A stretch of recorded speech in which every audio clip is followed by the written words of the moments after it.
طیف سرا من طلعته والشذو بدا من وفرته فسکرت ہونا من نظرته نینا دیاں فوجاں جد چڑیاں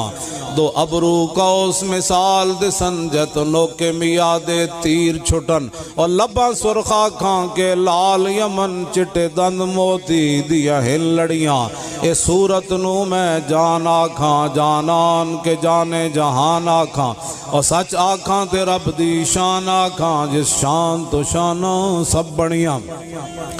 ایہا صورت ہے بے صورت تھی بے صورت ظاہر صورت تھی بے رنگ دے سے اس مورت تھی وچ وحدت پھٹیاں جد گھڑیاں میں تھے کیوں آیا تسی کیوں آئے شاہ جی قبلہ نے لکھن روپے تھے کیوں لائے ایہا صورت شالا پیش نظر رہے وقت نزات روز حشر اور قبر تے پل تھی جد ہو سی گزر سب کھوٹیاں تھی سن تد کھریاں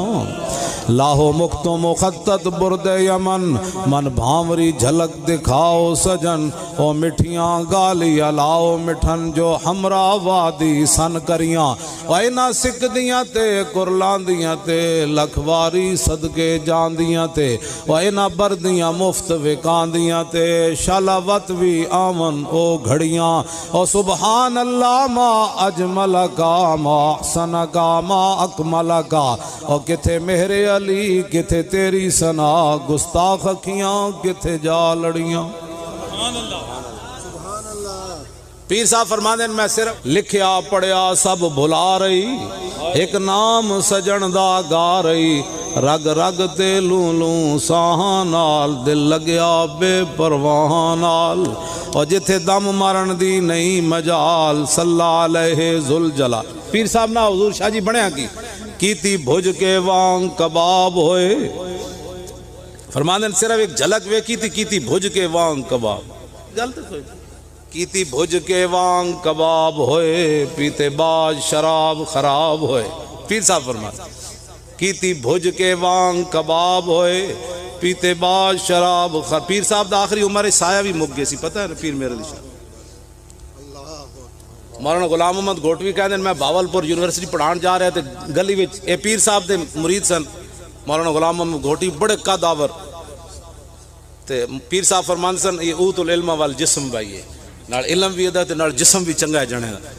پیر صاحب مرید پڑھان جا رہے تھے کہ مجذوب چھٹیا گلی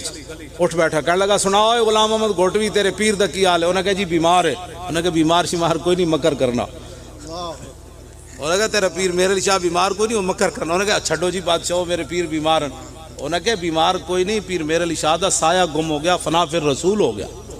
وہ باہر نہیں نکلتے مطلب لوگ فتنے مبتلا ہو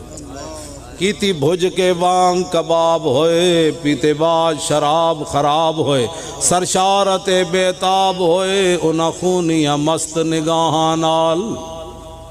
کیوں جی کیتی وچ غماں غلطان ہوئے اندر یاد سجن مستان ہوئے حیران تے بہوں پریشان ہوئے انہاں پیچیاں زلف سیاہاں نال آدم تھی تا عیسیٰ مسیح اتھے نفسی بولے سی ہر نبی اتھے آگ سی ہکا امتی احمد نبی صاحب کمال دل لگیا بے پرواہ نال اپنے بارے پھر کہہ دیں اور میرے علی تو کون بیچارہ اور نپٹ لاشا تے او گنہارا اور سرتے چاہ کے تو عیباں دا بھارا لامی پری تو شاہ نال دل لگیا بے پرواہ نال کیوں جی اے جناب پیر صاحب نے تھوڑا جا ترجمہ کیتا ہے اس حدیث پاک دا